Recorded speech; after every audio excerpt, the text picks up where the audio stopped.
Hello, I've been asked to provide a demonstration for uploading an iSpring file to a Blackboard site so that your folks can see your PowerPoint presentations without having to open it in a separate window.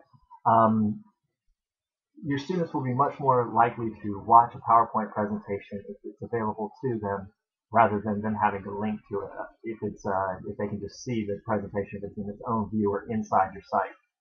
I'm not going to go over, in this demonstration, I'm not going to go over how to create an iSpring file because I've already created files for all the Reading 80 and 90 PowerPoints from Townsend Press's website.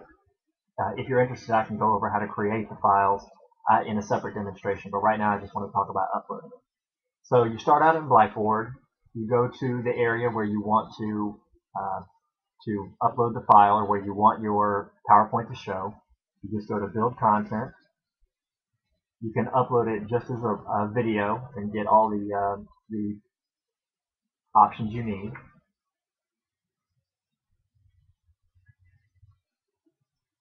Click Browse My Computer. Go to the place where you have your files saved. Now this is important. You must choose the flash file, and you can see where it says Shockwave Flash. These two, the fixed prompt and the index, those are not what we need. We need the Chapter 3 Supporting Details Flash file. You can name it whatever you want.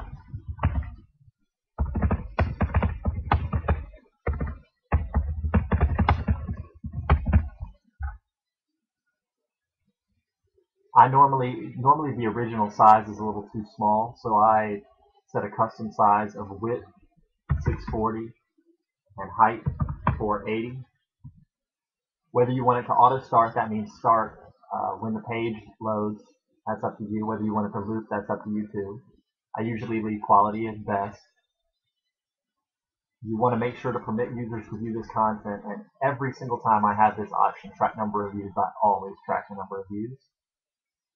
You can set date and time restrictions if you choose, if that's something that's important to you, and just click submit.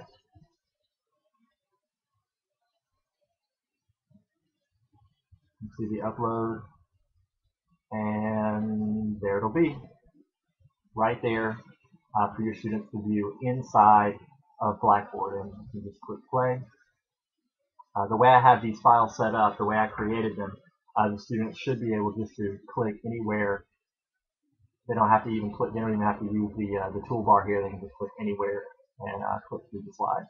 They'll be much more likely to view your PowerPoint if you upload it this way rather than just putting a PowerPoint file, because many of them will think that they don't have PowerPoint on their computer. Even if you put a viewer up, even if you put a link to a viewer up there, they still may not know how to download the viewer, or even think that that's important, or even know what they're looking at. But if they see this picture, their eyes will automatically be drawn to it, and they'll at least be more likely to see it, investigate it, and hopefully, of course, view it. If you have any other questions, please don't hesitate to contact me.